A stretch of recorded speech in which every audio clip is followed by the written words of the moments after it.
Hello, this is Frank Falvey with Frank's Musings. What's a musing? Uh, it's an ancient word, I think. I'm not sure. Goes back to go over in your mind, think about something and mull it over, what are the different effects? You know, for me, musings is things that keep me up at night or things I just can't quite get out of my mind, or things I just want to say to the public because maybe no one else is saying them. So let me begin.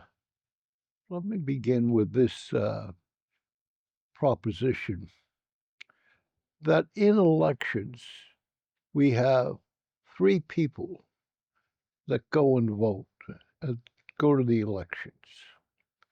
One is town officials, you know, people that work for the town, have a office, a political office appointment to a committee. Then we have the people that are affected by the legislation or by what is going to be proposed. Somehow that's going to affect their life. So they're going to come out to the election. And third, and probably the minority group, but it needs to be the majority group, is people that believe in a republic. Our Constitution calls for a republic type of constitution in government, which means that we need to be active citizens on the issues of the day. We need to be active in the economic world of how economics is affecting us, how legislation is affecting our behavior, our ability to do things, uh, affect our culture, uh, affect our health. Uh, so I'm going to propose three different types of voters uh, that will come to the polls. I came here in 1964. Now, let me tell you one thing. You never want me to write history. I will never remember things accurately, and I probably will never get the dates and the years and the time correct. But I grew up as a young adult, as a young person, pretty politically aware of what was going on, aware nationally, aware locally. I had an interest in politics, I had an interest in government and civic affairs, and was always very active in that area. And coming from the city of Boston, where I grew up, I was fascinated by going to a town uh, meeting where you actually voted on your taxes and you actually voted on your school system. And it was a town meeting type of government. Well, my disappointment was pretty great to begin with. At the first meeting, and there'd be maybe 4 or 5 days that the annual town meeting would take place. And the first day there might be 100 people there. And that might be when they were taking up the town budget. There was a requirement that 50 people be there. And anyone that thought that there wasn't 50 people there could raise up and speak and, in essence, say that they questioned the quorum, that there wasn't 50 people. And if there wasn't 50 people, they would try to round up some individuals to make a quorum.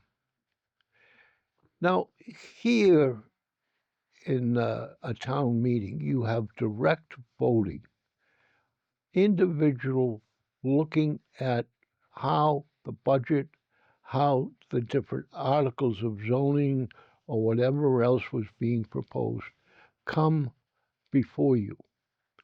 And as I say, the only people that would show up are those people that the issue was affecting them directly, or the town people on committees are elected, and a few people like myself that was really interested in government.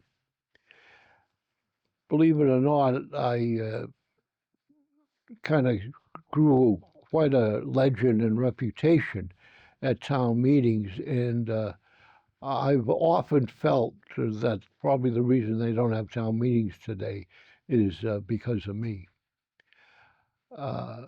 Raising so many questions and uh, speaking against so many different issues. One of the issues that I probably was most noted for was opposing giving the American Legion, the VFW, and the Veterans of Foreign Wars each $400 to help pay for their rent. Now, I don't know where that ever stopped or disappeared, but to me, those three organizations were actually kind of political organizations in the sense that they were politically very active in seeing that legislation that favored their group was passed and stood out, and they each group was awarded $400 to help pay for their meeting cost. One of the early things in Franklin that I came into was they wanted urban renewal. Downtown, they wanted to spend a whole lot of money in renewing downtown Franklin. This was the time that in Boston, the City Hall, an area known as Scully Square, an area that there was a very famous strip club. They had bulldozed, I mean bulldozed, that area, leveled it, and just the neighborhood just disappeared from like where City Hall is now down to the Science Museum, down to the hospital on the Store Drive. It was an ill-conceived project. It was an area that they felt was like slums, and so they wanted to get rid of it, and so they just bulldozed it over. Franklin meeting drew a significant amount of people to that town meeting. I mean, it was crowded wherever it was. I think it was in the high school. Uh, and it was defeated. Defeated. Never happened. One of the town meetings that drew the largest number that I can recall at a town meeting was the night they had the dog leash law. It was the funniest night of, I think, any night that I was entertained by a comic or comedy. It was absolutely hilarious. They ended up, as I recall, passing the dog leash law. Uh, but talk about people turning out because somehow it was going to affect them. Well, they turned out in numbers, in huge numbers.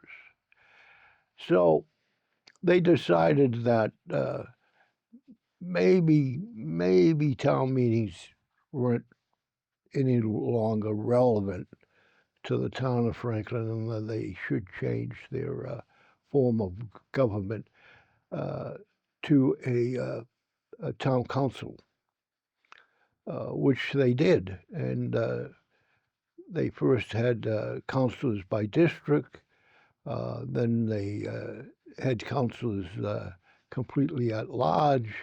They had 15 councilors. Now I think they're down to 9 councilors. They've changed the number of councilors and the way they're elected or how they're elected, whether by district or a combination of district and town-wide. The good thing that I thought happened, okay, in the most recent one of changing, is they made everyone up for election all at the same time. In other words, the whole school committee, the whole town council, uh, both of those groups are up for election every 2 years. There are still some committees that are staggered. The assessors are staggered. The Board of Health is staggered. But I think that when you have councils that don't do the will of the people, fine, let's have the opportunity to get rid of them all at the same time. Because if you don't and you spread it over years, you might not get to rectify the situation for a number of years, and then that only goes from bad to worse. Well, we've had 2 past elections with a ballot question on an override. Now, first of all, for years I've been advocating, and I'll advocate again now, that ballot question should be like the state. The towns should issue a booklet explaining what is the ballot questions with the actual language of the question and with the actual interpretation by both sides, an explanation by both sides why it should be passed or why it shouldn't be passed. It is essential for individual citizens to know in detail and have some sort of fact-finding information in order for those to go out and vote. Now, they've never even have even considered that because it's too much money. Well, it's never too much money when it comes to informing the citizens about items that are coming before them to vote on. So we should have a book that comes out to inform everyone. Well, 2 years in a row, it was defeated. And the reason I believe it was defeated, okay, was there's people like myself that have lived here in Franklin since '64. My house was probably built in '59. It's an expanded Cape. There are many, many expanded Cape homes in Franklin built around that time or afterwards. Same square feet, same everything. And I'll get into this more a little later. But the people that are old like myself, okay, are being overassessed. So we have an interest in going out and defeating any ballot override question because it's going to greatly affect our ability to live in the house and to live in Franklin. I think that was a very strong component of the no vote. Another strong component, I believe, was people that did have kids in school that were on the younger side, but simply couldn't afford the increase in expenditures both on the town side and on the school side. So these individuals and others, okay, had an interest in why that shouldn't pass. Now, it's my and I agree both times that it should have been defeated, and was happy and am happy that it went down the drain. I do believe, though, that only 24% of the Franklin voters turned out for the last election. If 100% of the Franklin voters turned out, or even 95%, whatever, I believe that question would have passed, because there are more people in Franklin that are rich enough and well enough that they can absorb $500-600 in taxes. And in fact, if you notice that the higher the taxes go, in some cases, if the assessment of highly valuable property, their taxes may remain the same, or in some few cases actually go down. The higher the rate of property, the lower the tax level. So I think it was at one point $12 a thousand. I think now it might be somewhere in the $11 range. But the assessment of property has skyrocketed. So let me come back to what I was saying earlier about my house. Okay, the house of the expanded cape is 1,300 square feet. You have many expanded capes on Conlin Avenue. You have many houses that are exactly the same floor plan, exactly the same acreage, exactly the same layout. And so the assessors based their property, okay, value on the sale of those houses. And what they don't do, what they fail to do, is look at the condition of the houses inside. In other words, many of those houses have been upgraded as far as bathrooms, kitchens, living rooms. The house interior may have been redesigned, rebuilt. The landscape around the house is much more wonderful. So what you have is a home that is not as valuable on the market to be sold because it's original. Nothing has changed. The bathroom's the same bathroom, same bathtub, same toilet, same stove, same kitchen layout. That is not as valuable as the homes that are being sold that have been remodeled within the interior. And the assessors don't consider that.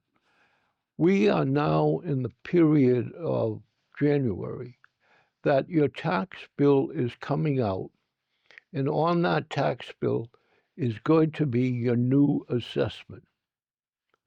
You have 30 days in which to file with the Board of Assessors an objection to that assessment. What you need to do is compare your home with other homes, and on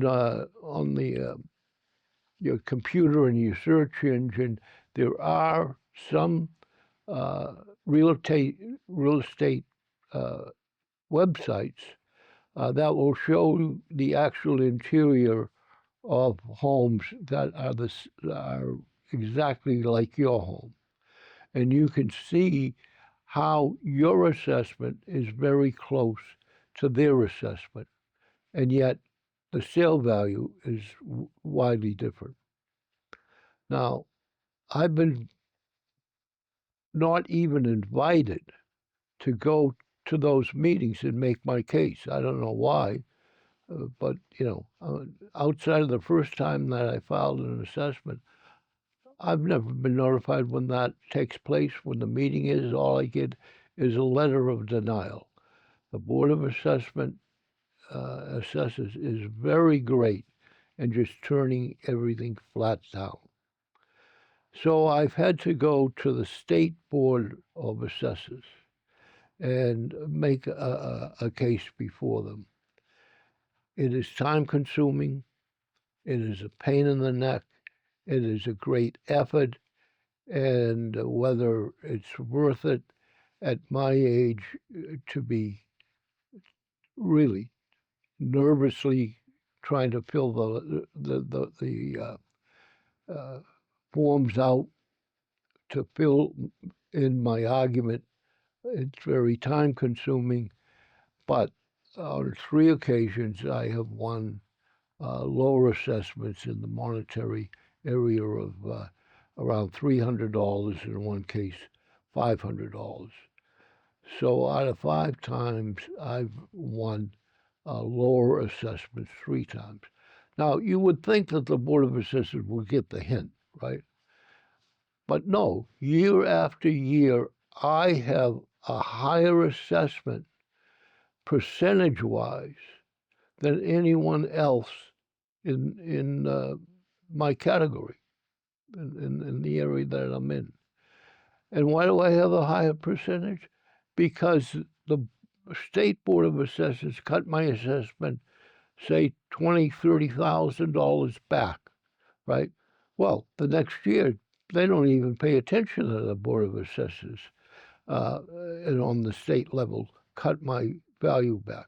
They just go ahead and reassess it toward someone else's property. So they are purposely going out of the way, okay, to particularly assess older couples' property. If you trace back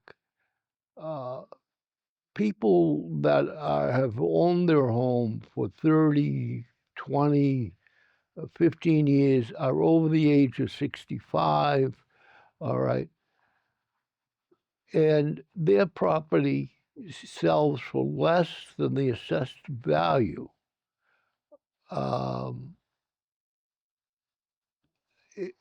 they've been paying a higher tax rate, a higher assessment.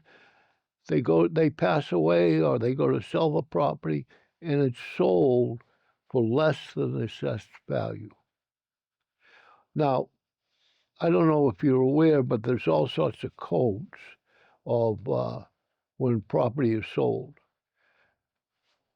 I can almost guarantee you that any time that property is sold for less than assessed value, that property will have a code that will never place that property into the evaluation of all other property. It's excluded from being part of the total assessment value. So you only have January to go and, how do I say it, file an abatement. It is difficult. It's a nightmare. But if you want $300, $500, it's possible they're going to turn you down, but you can then file with the state of Massachusetts State Board of Appeals. So going back to the election, these individuals, right, have a gripe. They have a very strong reason not to vote for any override that's going to increase their taxes. There are other tax reasons that I believe individuals that have children in schools that they simply cannot afford. the rise in real estate assessment because it's going to ruin their ability to pay. So I think we need to do uh, a couple of things. One is I believe that as as a republic, we need to educate more voters and plead with them. To be a strong republic, we need to have them turn out and vote. Because if they don't turn out and vote, we may end up with a national leadership uh, that I feel is not a constitutional leadership. I was surprised that Kennedy School and Parmenter School still have operations within them. Uh, I don't know where I was, but obviously I wasn't following things that closely. But the Kennedy School now is an early childhood educational school, and the Parmenter School is now uh, a recreation department. So that in my mind, I thought that the value of those two schools would not be operating would significantly lower some costs in Franklin, which apparently I am wrong in that area. Let me go on to national news. President Trump Middle East plan has always been, from the beginning, mistaken because he is following Netanyahu. He does whatever Netanyahu wants him to do. He got mildly upset that Yahoo bombed a neutral country, Qadar. I'm probably saying the word wrong, uh, and killed leaders of the Palestinian movement. The Israel government has killed indiscriminately uh, 62,000 or plus citizens.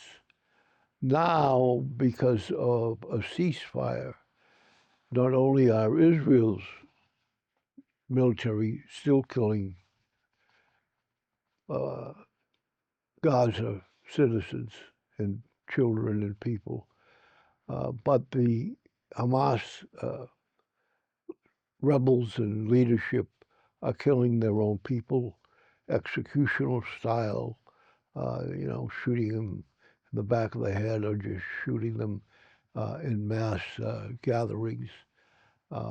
And Israel is not providing and helping to provide humanitarian aid the way it should be. So this is genocide. This is outright genocide that people have demonstrated, explained, and have pushed forward that Israel, the state of Israel, should be condemned for being genocide, committing genocide. Now, here's a country that probably has received the worst infliction over centuries of genocide, particularly in World War II. They have experienced the Holocaust. They have experienced firsthand nations wanting to wipe them off the face of the earth. Uh, the Hamas wants to wipe them off the face of the earth. That's why they did that attack so they could have a wider, more concentrated war within the Middle East. Iran never took the bait. So how do we ever, come to the conclusion that they should be criticized? How do we ever express our disappointment and our anger and want to advocate for change, okay, in a way that is understood. I'm sure that any Palestinian that's going to college here in the United States, how do those Palestinians have a chance of expressing uh, their their suffering without being called anti-Semitic? I mean, how do I on this show express the fact that it is the Israel government, in my opinion, the government that is wrong in committing war crimes and is committing genocide against Palestinians? How can that dialogue take place? Uh, it is a dialogue that needs to take place. We are in a society where uh, the Jewish people have come to America over the years, have uh, really contributed outstandingly to the American economy and to the state of Israel. And so we are friends or acquaintances that we know within this community. And how do we, there's no dialogue, in my opinion, going on in Franklin or in the nation of what Israel government and war forces are committing in Gaza. You know, we kind of more or less, for one reason or another, are quiet on the subject. So I would suggest that the Interfaith Council or someone needs to lead us in the town of Franklin on how to have those conversations. You know, how do you put a program together that can question what Israel has done and is continuing to do? You know, the uprising has been condemned by everyone. I don't know of anyone that does not believe that it was a terrorist act, but the response is a terrorist act, in my opinion, a much larger, wider scale terrorist act. Well, let's go to Ukraine and mentioning the Interfaith Council. When Russia first attacked the Ukraine, they had a priest from Woonsocket come to the Franklin Common, a Ukrainian priest from a Roman Catholic Ukrainian church, and talk about what was happening and what was going on. Since that war began and he came to Franklin Common, the war has gone on and on. The Biden administration has never really supported that war, has never really fully at the beginning supported the Ukraine. The current president belittles the Ukraine effort, has stopped shipping arms to Ukraine, is much more in favor of the Ukrainian opponents, Russia. His plan is much clearer in favor of the Russian government, not only gaining more territory than they already have, but in essence, annihilating Ukraine to a country without support in the future and without the ability to carry on economically. The president and his administration have even just slapped the faces of the European Union, and the European Union now is a much more stronger supporter of the Ukraine movement and is the backbone of supplies militarily.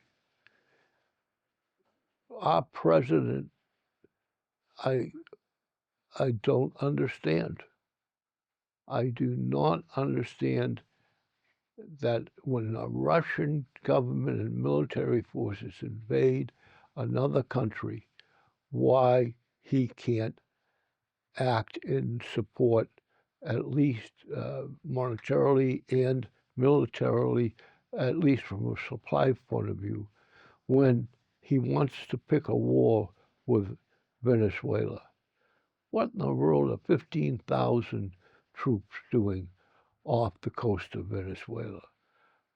Fine, they're doing some uh, uh, bombing and stopping of some drugs coming to the United States, but I am under the impression that there are two South American countries that are much more uh, sending drugs to the United States than Venezuela is. Uh, the argument with Venezuela seems to be more of a president perceived that he wants to run the American South and North American hemisphere, that he's the one that you need to go and negotiate with and praise. He is about to give, I forget which country now it is, millions and millions of dollars to support someone remaining in power in that country. You know, he now is changing the name of the Kennedy Center to the Trump Kennedy Center. He announced quite a while ago renovations to that center. Probably it needs renovations. I don't know. But the center should not be changing its name. He's a builder and he's going to build up all around Washington, D.C., particularly using his name. I'm so disappointed from a historical and a personal White House tearing down that East Wing so quickly and so without any thought or debate or consideration for a building that will hold 900 people because the lawn only holds 200.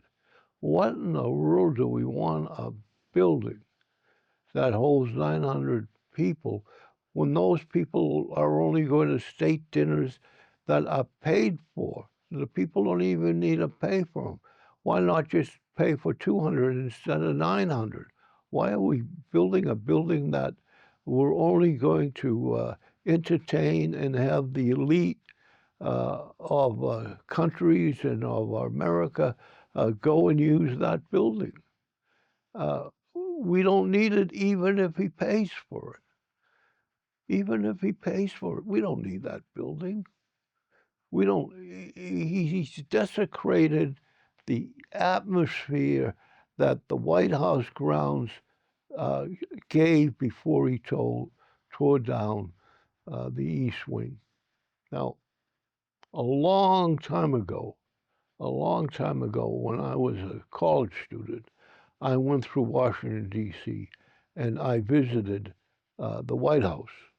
Uh, I don't necessarily remember a whole lot of detail, but I tell you, I enjoyed it. It was a nice, informative time.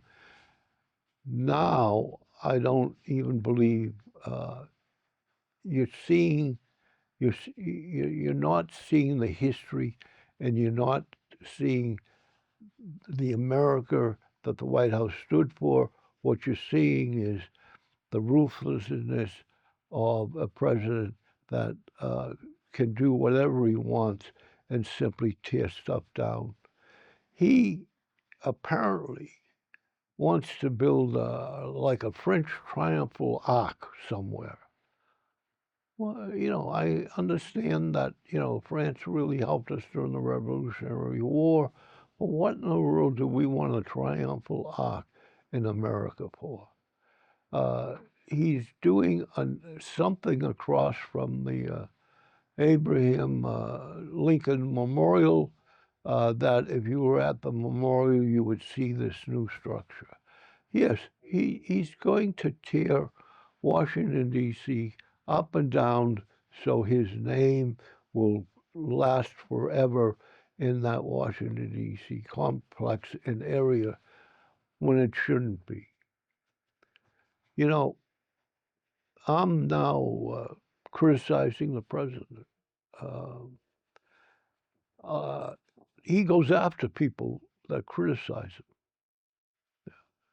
Is someone going to, make a phone call that see this program, call the White House and say, Frank Falvey has been criticizing you, and maybe he's a traitor, maybe he's un-American, go arrest him and let's put him in jail. Are you going to protect me? Watching me? Is anyone, when I get hauled off to a jail, say, no, no, no, no, he was doing his public duty. He was speaking. Is the Interfaith Council going to invite the guy from Woonsocket, the Roman Catholic priest, to come and to talk about what's happening in the Ukraine? Are they going to somehow set up a dialogue on how people can dialogue and go on TV or radio and make a case that, may fall flat in their face, but have some merit? Those are issues along with the tariff. The tariff is a national sales tax on imported goods from foreign countries. We're paying a national sales tax. The foreign countries might be hurt in the sense that they're not selling the goods, but it ain't costing them any money because they're getting the same or higher price for their goods. They're not paying any tariffs at all. And Congress and the judiciary seem to want to be lesser powers than I would say they have within the Constitution. I certainly would support Rand Paul, who I believe wants a vote on the War Act of whether we go into Venezuela or not. It seems like this circumstances is one that would call for us to consider and have debate and weigh the pros and cons and see if the Congress would support this military action because we're not being attacked. There's no imminent danger that I can see to us. Well, those are, just a few of the things that go through my mind. I do want to wish you a happy 2026. This is the 250th year of our founding.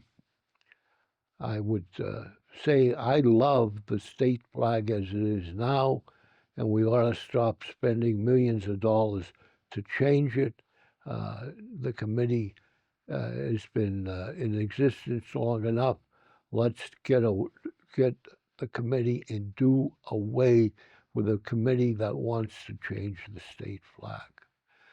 And this year, let's do things that reminisce, like Ken Burns has done with the presentation of the American Revolution. Let's go out to Concord, the Wayside Inn, the Boston Freedom Trail, the Boston Common. Uh, let's go out to the Berkshires. Let's celebrate in this year the 250th anniversary of our country. And then my understanding is that the year after that, we're going to celebrate the anniversary again of Franklin, Mass. I remember when, I don't know, I guess it was 1976, that I was alive and the town had parades. They had a group of men that grew beards. Their beards were a lot darker than mine. And it was a generally overall fun and great time. So happy anniversary for our nation. May we find a dialogue and a way to communicate our grievances and our joys and happiness that have befallen us. This is Frank Falvey, and I'm saying if you ever want to come down to the studio, do your own programming, see Pete, see Chris. They would be very happy to help you in your preparation and presentation of that program. Thank you. This program was made possible by your Franklin friends and neighbors, good folks just like you. Thanks for supporting Franklin TV. And thanks for watching.